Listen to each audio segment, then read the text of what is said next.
तो हेलो दोस्तों, कैसे हो आप सभी। स्वागत है आपका मैथ्स बाय लखन नामक यूट्यूब चैनल पे। पिछले वीडियो लेक्चर में हमने बात किया था एक्सरसाइज 1.3 के एडिशनल इंपॉर्टेंट क्वेश्चंस के बारे में। इस वीडियो लेक्चर में हम लोग बात करने वाले हैं एक्सरसाइज 1.4 के एनसीईआरटी क्वेश्चंस के बारे में। तो एनसीईआरटी प्रश्न में से आपका पहला प्रश्न है, बताइए नीचे दी गई संख्याओं में से कौन कौन परिमेय है और कौन कौन अपरिमेय। ठीक है, तो ये आपकी संख्याएं दी हुई है, इनमें से आपको बताना है कि कौन सी संख्या परिमेय है और कौन सी संख्या अपरिमेय है। ठीक है, तो ये आपका पहला जो दिया है वो 2 माइनस √5 दिया है। पहला जो आपका दिया है वो 2 और माइनस का √5। ठीक है, तो यदि हम किन्हीं दो संख्याओं को, यदि एक संख्या हमारी परिमेय है और दूसरी संख्या अपरिमेय है, तो उसका आप योग करिए या फिर उसको घटाइए, आपको योगफल अपरिमेय ही प्राप्त होता है। ठीक है, अगर एक संख्या अपरिमेय है और दूसरी परिमेय है तो जो प्राप्त होगा वो अपरिमेय ही होती है, यानी अपरिमेय प्लस परिमेय अपरिमेय ही होगा। ठीक है, और ऐसे ही परिमेय माइनस अपरिमेय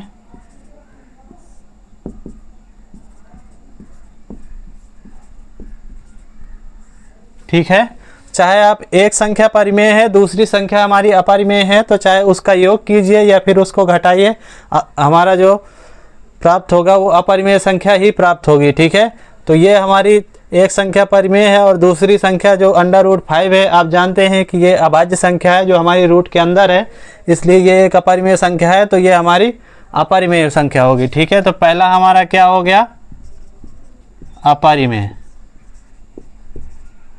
ठीक है, अब बात करते हैं दूसरे की। तो दूसरा क्या है, दूसरा है सेकेंड नंबर है 3 + √23 माइनस √23। ठीक है, ये ब्रैकेट के अंदर है, तो इसको अगर आप हल करेंगे तो ये ब्रैकेट खुल जाएगा। ब्रैकेट आप खोल देंगे तो ये आ जाएगा, इसमें ब्रैकेट हटा दिया, यहाँ माइनस है तो माइनस लगा दिया, ये √23 है तो √23 उतार दिया। अब एक √23 प्लस का है, एक √23 माइनस का है, तो ये दोनों कैंसिल हो जाएंगे या फिर घटा देंगे तो ये शून्य हो जाएंगे। तो यहाँ पे ये हमारा क्या प्राप्त होगा, यहाँ पे 3 आ गया। 3 एक परिमेय संख्या होती है। ठीक है, ठीक है, 3 हमारा एक पूर्णांक है और सभी पूर्णांक परिमेय संख्याएं होती हैं। ठीक है, अब बात करते हैं तीसरा नंबर की। तीसरा नंबर क्या है, थर्ड नंबर है 2√7 बटे 7√7। ठीक है, इसको आप अगर हल करेंगे तो ये एक √7 से √7 कैंसिल हो जाएगा, तो कितना आ जाएगा 2/7। अब ये हमारा p/q के रूप में है और इन दोनों का मासा भी हमारा 1 होगा, अन्य कोई उभयनिष्ठ इन दोनों का गुणनखंड नहीं होगा, और p और q दोनों पूर्णांक भी हैं, तो ये भी क्या हो जाएगा हमारा परिमेय। ठीक है, अब चलते हैं चौथे की तरफ। चौथा नंबर आपका है 1/√2। ठीक है, तो इसमें से आपको ये बताना है कि ये हमारा परिमेय संख्या है 1/√2 या फिर अपरिमेय संख्या।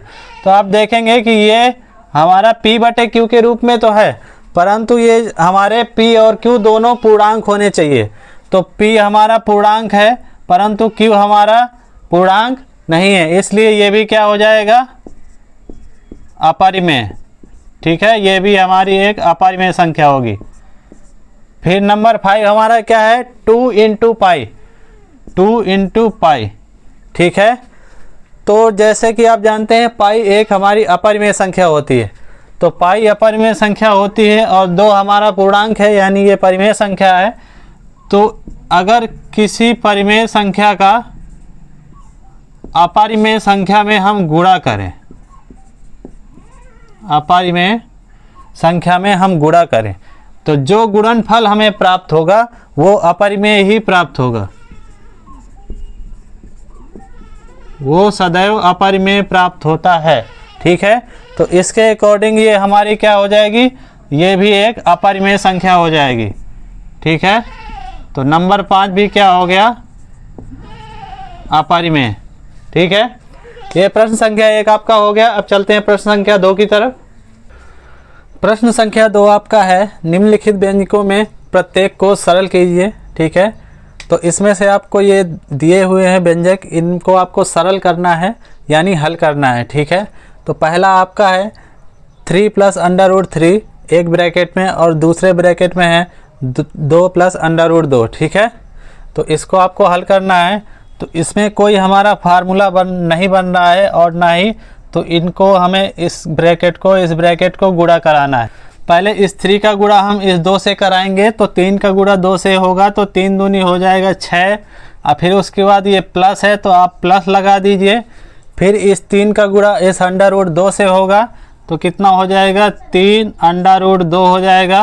फिर उसके बाद हम प्लस लगा देंगे। फिर उसके बाद यहाँ पे प्लस है तो प्लस लगा देंगे, √3 और 2 से गुणा होगा तो ये हो जाएगा 2 √3। फिर उसके बाद ये प्लस है तो प्लस लगा देंगे। फिर ये √3 का √2 से गुणा होगा तो 2 रूट वाली संख्याओं का गुणा होगा तो अंदर की संख्याओं का गुणा हो जाता है। तो 3 का गुणा 2 में होगा तो 6 हो जाएगा और अंडर आ जाएगा, यानी √3 और √2 का गुणा किया तो √6 आ गया। 3 दूनी 6, दोनों में अंडर है तो अंडर लग गया। ठीक है, अब इसके बाद आप सोचेंगे कि इसको हम क्या करें, तो इसमें कुछ नहीं हो सकता, ना तो ये इससे जुड़ सकता है, ना तो इससे जुड़ सकता है, ना जुड़ घट सकता है, ना ही कोई सूत्र बन रहा है। तो आपको ज़्यादा इसमें सोचना नहीं है, यही इसका आंसर है, इससे ज़्यादा ये हल नहीं हो सकता। ठीक है, तो दूसरा सेकेंड नंबर को देखते हैं। सेकेंड नंबर है 3 + √3 एक ब्रैकेट में और सेकेंड ब्रैकेट में है 3 - √3। ठीक है, तो आपका एक फार्मूला होता है a² - b² का एक ब्रैकेट में a + b और दूसरे ब्रैकेट में a - b। ठीक है, अगर आप देखेंगे तो ये a, ये इसको मान लीजिए अगर ये a है और ये b है तो ये सेम संख्या, ये a + b और यही है यहाँ पे a - b। ये इस रूप में हमारा लिखा हुआ है, इस रूप में लिखा हुआ है कि नहीं, ये a + b और ये वाला सेकेंड ब्रैकेट a - b। तो इसको इस रूप में लिख लीजिए पहले, क्योंकि ये इस रूप में लिखा हुआ है। तो अगर इसको हम इस रूप में लिखेंगे तो इसको आप चूंकि में दिखा दीजिएगा, तो इसलिए ये कितना आ जाएगा, तो a², तो a हमारा कितना है 3 है तो 3 का स्क्वायर और फिर माइनस का b², तो यहाँ पे सूत्र में माइनस है और b हमारा कितना है √3। ठीक, तो इसका स्क्वायर कीजिए, 3 का स्क्वायर करेंगे तो 3 × 9 हो जाएगा और माइनस √3 का जब स्क्वायर करेंगे तो स्क्वायर से √ हट जाएगा तो ये 3 आ जाएगा और 9 में 3 घटा देंगे, कितना आ गया बराबर 6। यही आपका हो गया, ये 6 आपका आंसर है सेकेंड नंबर का। ठीक है, ये हो गया आपका, ये आंसर हो गया। ठीक, अब चलते हैं तीसरे की तरफ। तीसरा क्या है आपका, थर्ड नंबर। थर्ड नंबर है √5 + √2 का होल स्क्वायर। ठीक है, तो इसका एक फार्मूला होता है, अगर फार्मूला नहीं आता है तो आपको ऐसे 2 बार सेम ब्रैकेट में रख लेना है। ये स्क्वायर का मतलब होता है इसी का इससे गुणा, तो इसको आप गुणा करा के भी देख सकते हैं, जैसे मैंने इसमें कराया था। तो गुणा कराएंगे तो भी आपका हल हो जाएगा, लेकिन आपका जो सूत्र होता है वो भी मैं आपको बता देता हूँ।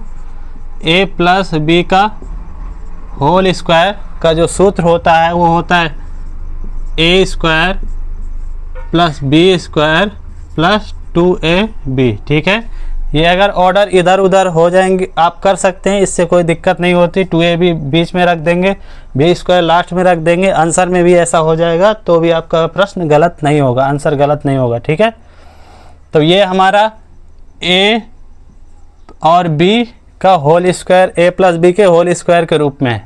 तो इसको इस फॉर्म में लिख दीजिए। तो a की जगह अंडर रूट 5 है, इसको चूंकि में दिखा दीजिएगा, और इसलिए चूंकि a प्लस बी का होल स्क्वायर बराबर होता है a square plus B square plus 2ab, तो इसलिए ये कितना हो जाएगा a स्क्वायर, तो यानी अंडर रूट 5 का स्क्वायर, और b की जगह अंडर रूट 2 है तो अंडर रूट 2 का स्क्वायर, और फिर प्लस का 2ab, तो ये 2 हो गया। a की जगह अंडर रूट 5 है तो गुणे में अंडर रूट 5, और b की जगह अंडर रूट 2 है। ठीक है, अब इसको हल कीजिए।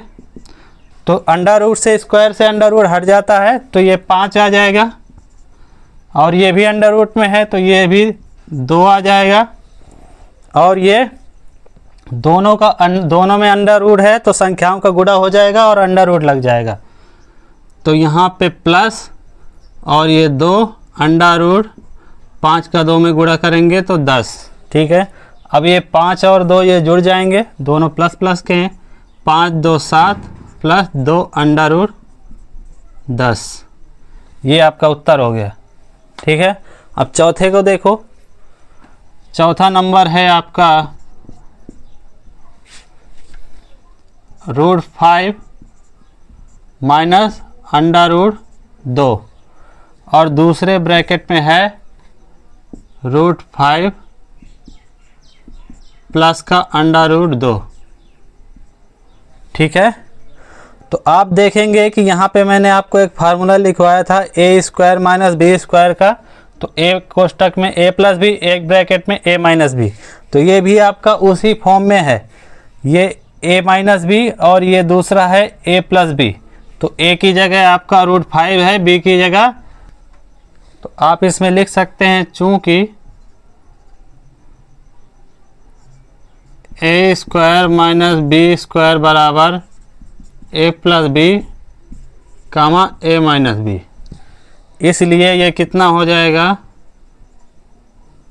ये कितना हो जाएगा a स्क्वायर, तो रूट की जगह कितना है, a की जगह रूट 5 है। ठीक है, ये इस रूप में लिखा है, ये आपका पूरा आपको इस रूप में लिखना है। तो a की जगह रूट 5 है तो रूट 5 का स्क्वायर, और माइनस b की जगह है रूट 2 तो रूट 2 का स्क्वायर। ठीक है, अब इनका आप स्क्वायर करेंगे तो स्क्वायर से दोनों अंडर रूट हट जाएंगे, तो ये 5 आ जाएगा, और दूसरा वाला माइनस का 2 आ जाएगा, तो ये कितना आ जाएगा बराबर का 3। ये हो गया आपका आंसर हो गया। ठीक है, ये हो गया। अब चलते हैं प्रश्न संख्या 3 की तरफ। ठीक है, प्रश्न संख्या 3 आपका है, आपको याद होगा कि पाई को एक वृत्त की परिधि मान लीजिए c और उसके व्यास मान लीजिए d के अनुपात से परिभाषित किया जाता है, अर्थात pi equal to C upon D है। यह इस तथ्य का अंतर्विरोध करता प्रतीत होता है कि पाई अपरिमेय संख्या है। इस अंतर्विरोध का निराकरण आप किस प्रकार देंगे। ठीक है, तो मान लीजिए एक वृत्त है,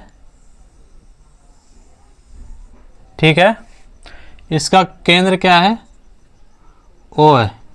ठीक है, और ये हमारा व्यास है D। ठीक है, तो इसकी जो वृत्त की जो परिधि है, वृत्त की जो परिधि है वो है C। ठीक है, तो जो पाई की जो वैल्यू होती है वो हम किस प्रकार प्रदर्शित करते हैं, पाई इक्वल टू वृत्त की परिधि बटे उसका उस वृत्त का व्यास। तो पाई को हम लोग C बटे D से प्रदर्शित करते हैं, ऐसे वृत्त की परिधि बटे उसी वृत्त का व्यास, उससे हम उसके अनुपात से परिभाषित करते हैं पाई को। तो ये हमारा P बटे Q के रूप में है, इसलिए यह प्रतीत होता है कि ये तो हमारी परिमेय संख्या है। तो हमें सिद्ध करना है कि ये किस प्रकार से अपरिमेय संख्या है। ठीक है, तो सबसे पहले इसको अगर अपरिमेय सिद्ध करना है तो सबसे पहले हम माना पाई एक परिमेय संख्या है, परिमेय संख्या है। ठीक है, अपरिमेय सिद्ध करना है तो इसका उल्टा मानते हैं, हमने परिमेय माना है, तो पाई इक्वल टू क्या हो जाएगा, P बटे Q, नहीं, क्योंकि ये P/Q के रूप में हमारा पाई का मान दे रखा है, C/D, C/D हमारा दे रखा है पाई इक्वल टू। तो इसमें हम जहाँ हमारा क्या होना चाहिए, अगर ये P/Q के रूप में है तो हमें D does not equal to 0 होना चाहिए, तथा C और D दोनों पूर्णांक होने चाहिए, दोनों पूर्णांक हैं। ठीक है, C और D दोनों पूर्णांक हैं। तो C क्या है हमारा, वृत्त की परिधि। ठीक है, तो आपको पता होगा कि वृत्त की परिधि बराबर क्या होता है, 2πr। ठीक है, वृत्त की परिधि बराबर कितना होता है, 2πr। और यहाँ पे ये पाई और रेडियस पाई के गुणनफल में है, एक परिमेय संख्या और अपरिमेय संख्या। आपको पता है कि पाई एक अपरिमेय संख्या होगी, तो ये हमारा क्या हो जाएगा, वृत्त की परिधि C हमारा क्या है, एक अपरिमेय हो जाएगा, क्योंकि इसकी जो वैल्यू होती है वो 2πr होती है। तो C का मान हमारा क्या है, C अपरिमेय है। तो यहाँ से क्या निकाला है, C एक अपरिमेय संख्या है, तो जो कि एक विरोधाभास है। ठीक है, जो कि एक हमारा मानक का विरोधाभास है, जो हमने परिमेय संख्या माना था। तो आप क्या लिख सकते हैं, अतः पाई एक अपरिमेय संख्या है। ठीक है, तो ये प्रश्न संख्या 3 आपका हो गया। अब चलते हैं प्रश्न संख्या 4 की तरफ। प्रश्न संख्या 4 आपका है, संख्या रेखा पर √9.3 को निरूपित कीजिए। ठीक है, तो जितना भी यहाँ पे देता है 9.3 हो या फिर 9.4 हो या फिर 6.3 हो या फिर 7.4 हो, 5.4, जितना भी इस प्रकार का देता है, तो सबसे पहले क्या करना है, आपको स्केल से माप के उतनी सेंटीमीटर की एक लाइन खींचना है। जैसे 9.3 दिया है तो सबसे पहले एक लाइन खींचो 9.3 सेंटीमीटर की। ठीक है, ये इसको A मान लो, इसको B मान लो, तो ये कितना है, AB हमारा कितना है, 9.3। हम तो बोर्ड में बता रहे हैं, लेकिन आपको स्केल से आपको कॉपी पे माप के खींचना है 9.3 सेंटीमीटर, और फिर इसके बाद 1 सेंटीमीटर इससे और खींचना है। ठीक है, 1 सेंटीमीटर और 2 सेंटीमीटर, 3 सेंटीमीटर, ये हो गया 4 सेंटीमीटर। ऐसे थोड़ा यहाँ तक खींच देना है। ठीक है, ये हो गया C, और ये BC हमारा कितना है, ये हमारा 1 सेंटीमीटर है, और ये 2 है, ये 3 है, ये 4 है, यहाँ तक 4 सेंटीमीटर है। ठीक है, अब बात करते हैं, इसमें से आपको A और C के बीच में एक लंब खींचना है। लंब खींचने के लिए क्या करेंगे, A से यहाँ पे चाप लगाएंगे, यहाँ पे चाप लगाएंगे, ऐसे एक इधर, और C पे एक प्रकार रख के यहाँ पे चाप लगाएंगे, यहाँ पे आएगा, और C पे रख के प्रकार एक चाप यहाँ पे लगाएंगे और एक चाप यहाँ पे। ठीक है, और इन दोनों को ऐसे मिला देना। ठीक है, तो ये आपका केंद्र हो, ये इसको O मान लेना है। ठीक है, अब यहाँ पे एक प्रकार रख के आपको एक अर्धवृत्त खींचना है A और C पे। A और C का ये मिड पॉइंट है, हमने लंब खींचा है, तो यहाँ पे प्रकार रख के आपको एक अर्धवृत्त खींचना है।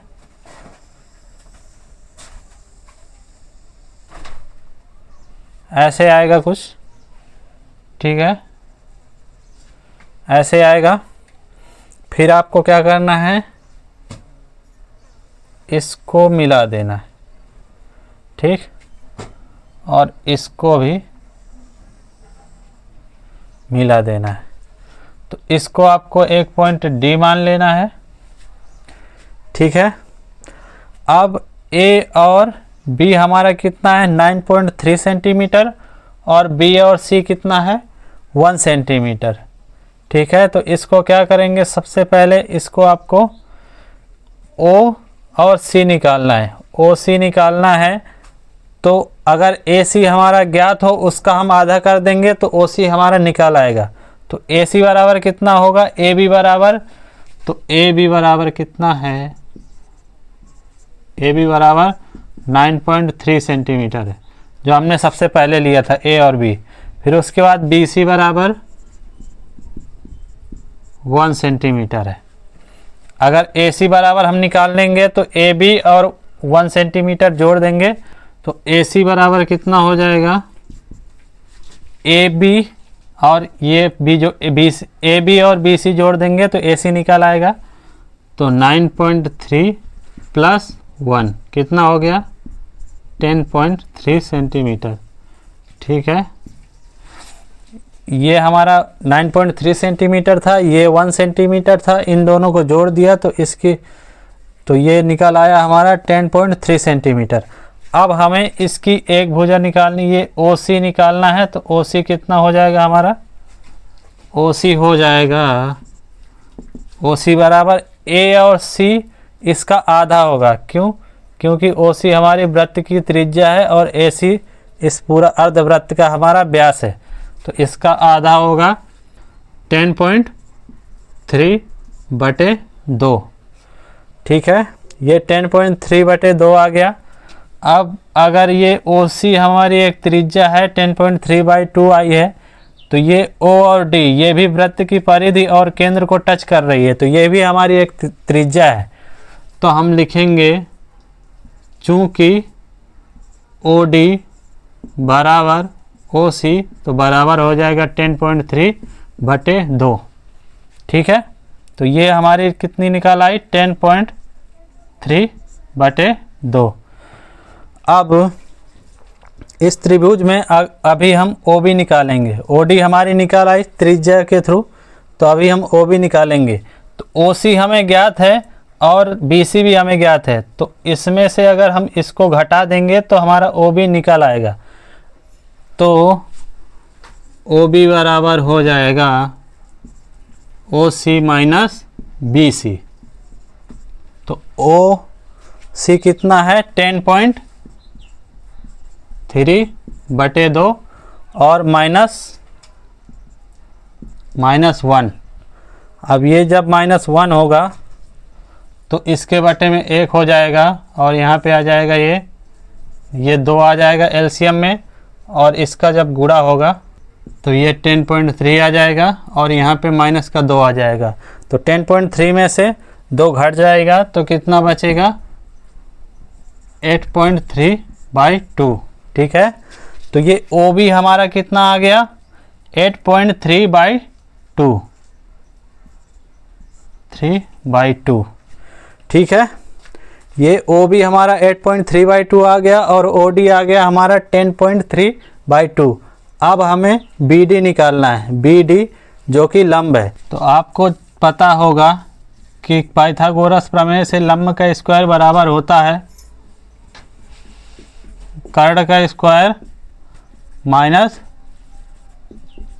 आधार का स्क्वायर, ठीक है। तो यहाँ पे लंब हमें ज्ञात करना है, तो लंब का स्क्वायर बी डी का स्क्वायर बराबर कितना हो जाएगा, ये ओ डी दिया हुआ है हमारा 10.3/2 का स्क्वायर, और ओ बी हमारा दिया हुआ है आधार 8 माइनस है तो माइनस लगा दिया 8.3/2 का स्क्वायर, ठीक है। अब ये ए स्क्वायर माइनस बी स्क्वायर का फार्मूला बन रहा है, तो इसको खोल दीजिए। एक कोष्टक में a प्लस बी 3/2 प्लस 8.3/2, ये एक कोष्टक में a प्लस बी आ गया और दूसरे ब्रैकेट में हो जाएगा a माइनस बी, तो 10.3 बटे 2 माइनस 8.3 बटे 2। एक कोष्टक में a प्लस बी, एक कोष्टक में a माइनस बी। अब इनका एलसीएम लेंगे तो ये उतना ही आ जाएगा, क्योंकि दोनों का एलसीएम सेम है तो ये जुड़ जाएंगे। 10.3 प्लस 8.3 ये इतना आ गया, और ये आ जाएगा बटे 2 10.3 माइनस 8.3। ठीक है, अब इसको ये जुड़ जाएगा तो 10.3 और 8.3 जुड़ जाएगा तो ये कितना हो जाएगा 18.6 हो जाएगा। 10 में 8 जोड़ गया 18 हो गया, 0.3 में 0.3 जोड़ गया 0.6 हो गया, ये आ गया बटे 2।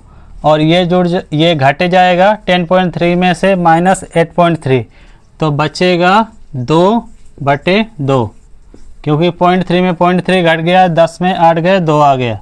अब 2 से 2 कैंसिल हो जाएगा तो ये 1 हो जाएगा, और ये जब कैंसिल होगा तो ये हो जाएगा हमारा, ये हो जाएगा 9.3। ठीक है, 2 से 2 कट गया तो 1 हो गया, और ये इससे तो 9 आ गया और 0.6 तो 9.3 हो गया, ये इससे कट गया। अब ये कितना बराबर आया है, BD का स्क्वायर बराबर, BD का स्क्वायर बराबर आ गया 9.3, तो BD बराबर कितना हो जाएगा, स्क्वायर को उधर ले जाएंगे तो अंडर रूट हो जाएगा अंडर रूट 9.3। ठीक है, BD हमारा निकल के आ गया अंडर रूट 9.3।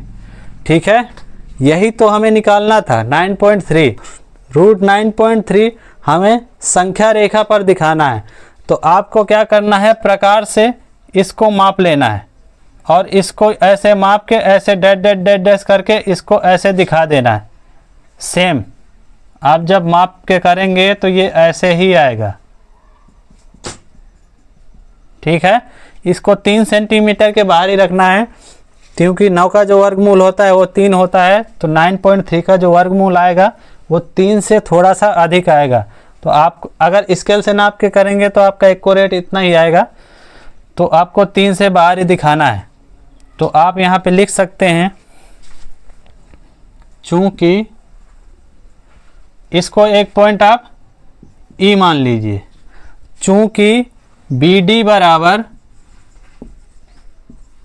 बराबर है हमारा किसके, BD बराबर है हमारा किसके, B और E के, क्योंकि जो दूरी हमने ये है वही दूरी हमारी प्रकार से आप नापेंगे तो सेम ये भी होगी, चूंकि BD बराबर BE और BE बराबर रूट 9.3।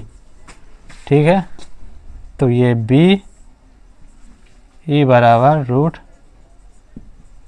9.3, ये हमने संख्या, ये पॉइंट है रूट 9.3 का, यही हमें संख्या रेखा पर प्रदर्शित करना था। ठीक है, तो ये आपको आ गया समझ में। अब चलते हैं प्रश्न संख्या 5 की तरफ। अब बात करते हैं प्रश्न संख्या 5 की। प्रश्न संख्या 5 आपका है, निम्नलिखित के हरों का परिमेयकरण कीजिए।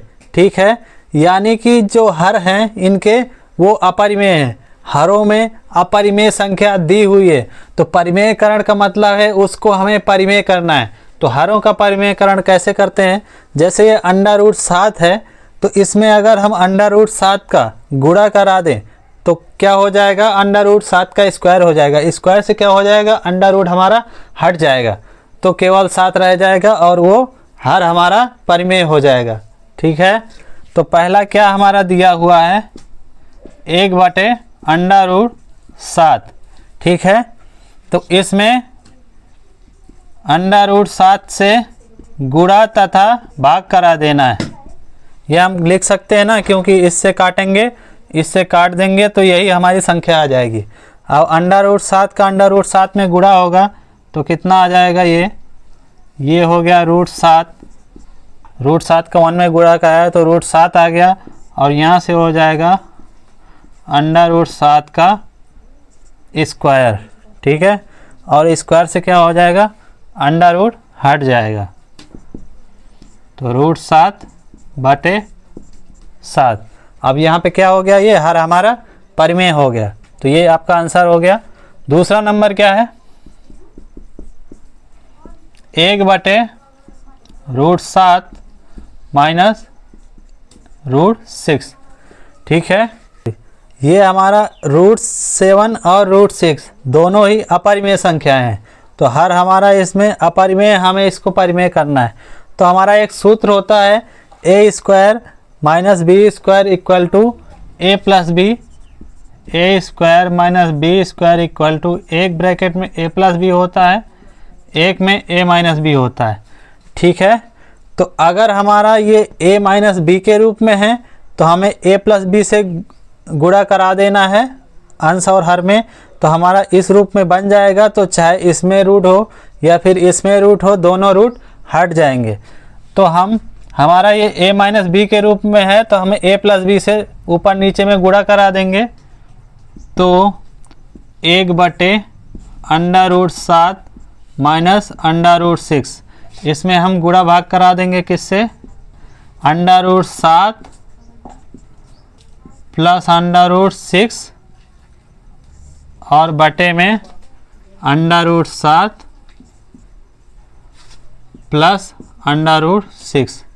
ठीक है, इससे जब गुणा कराएंगे तो कितना हो जाएगा, √7 प्लस √6 बटे √7 माइनस √6, एक ब्रैकेट में और दूसरे ब्रैकेट में √7 प्लस √6। ठीक है, ये ब्रैकेट में ये गुणे के रूप में है हमारा। तो एक ब्रैकेट में a प्लस बी है, एक ब्रैकेट में a माइनस बी है, एक ब्रैकेट में a प्लस बी है। तो हम इसको इस रूप में लिख देते हैं, √7 प्लस √6 बटे a² माइनस b²। आप चूंकि मैं इसको दिखा भी देना कि ये फॉर्मूला होता है, तो यहाँ से ये आ गया। तो a में हमारा √7 का स्क्वायर हो जाएगा और माइनस b में √6 का स्क्वायर हो जाएगा। ठीक, इसको आप करेंगे तो कितना हो जाएगा, √7 प्लस √6 और बटे में इससे स्क्वायर से अंडर रूट हट जाएगा, तो 7 और ये इससे भी स्क्वायर से ये अंडर रूट हट जाएगा, तो कितना हो जाएगा, 6। ठीक है, तो ये कितना आ गया, √7 प्लस √6 और 7 में 6 जाएगा तो 1, तो कितना, √7 प्लस √6। ठीक है, ये 1 हट जाएगा क्योंकि सबके बटे में 1 रहता है। उसको आप लगा भी सकते हैं कभी भी ज़रूरत के अनुसार और हटा भी सकते हैं। ये आपका आंसर हो गया। तीसरा नंबर है 1/√5 प्लस √2। ठीक है, इसके हर में √5 और √2 अपरिमेय संख्याएं हैं दोनों। ये प्लस के रूप में है, तो इसमें हम माइनस वाले से गुणा और भाग कराएंगे a प्लस बी और a माइनस बी के रूप में बनाने के लिए, क्योंकि a प्लस बी हमारा है। तो इसको हम क्या करेंगे, ये नंबर 3 है। ठीक है, तो 1/√5 प्लस √2, अब इसमें हम गुणा करा देंगे, गुणा तथा भाग किससे, √5 माइनस √2 से बटे √5 माइनस √2। संख्या सेम रखनी है, यहाँ पे प्लस होगा तो माइनस वाले से गुणा भाग करा देना है, यहाँ पे माइनस होगा तो प्लस वाले से गुणा भाग करा देना है। √5 माइनस √2 बटे में कितना आ जाएगा, एक ब्रैकेट में हमारा आ जाएगा √5 प्लस √2 और √5 माइनस √2। अब ये हमारा a प्लस बी और a minus B a² minus b² के फार्मूले के रूप में है, तो इसके बराबर आप कितना लिख देंगे, √5 माइनस √2 बटे √5 का स्क्वायर माइनस √2 का स्क्वायर। ठीक है, तो ये कितना हो जाएगा, √5 माइनस √2 बटे स्क्वायर से रूट हट जाएगा, 5 माइनस 2 बराबर √5 माइनस √2 बटे 5 में 2 गए 3, ये आपका आंसर हो गया। ठीक है, अब चौथा नंबर कितना है? चौथा नंबर है आपका 1/√7 - 2। ये माइनस में है तो किससे गुणा और भाग कराएंगे? प्लस वाले से। ठीक है, 1/√7 - 2 और गुणा भाग करा देंगे हम √7 + 2 से। ठीक है, तो ये इसका 1 में गुणा होगा तो उतना ही आ जाएगा √7 + 2, और ये एक ब्रैकेट में हो जाएगा √7 - 2, एक ब्रैकेट में हो जाएगा √7 + 2। तो ये आ जाएगा a² - b², क्योंकि a² - b² के रूप फार्मूले के रूप में है। एक कोष्टक में a - b है, एक कोष्टक में a + b है। तो √7 + 2 बटे में आ जाएगा √7 का स्क्वायर - 2 का स्क्वायर। तो स्क्वायर से अंडर हट जाएगा यहाँ पे, ये स्क्वायर से अंडर हट जाएगा तो यहाँ पे आ जाएगा 7, और ये 2 में इसमें अंडर नहीं है तो 2 का स्क्वायर होगा, -2 दूनी 4, तो ये हो जाएगा √7 + 2 बटे 7 में 4 गए 3, ये आपका आंसर हो गया। ठीक है, एक्सरसाइज 1.4 में प्रश्नावली 1.4 में आपके NCERT क्वेश्चंस में से 5 ही क्वेश्चन थे, तो पाँचों आपके हो गए। ठीक है, तो इस वीडियो में फ़िलहाल इतना ही।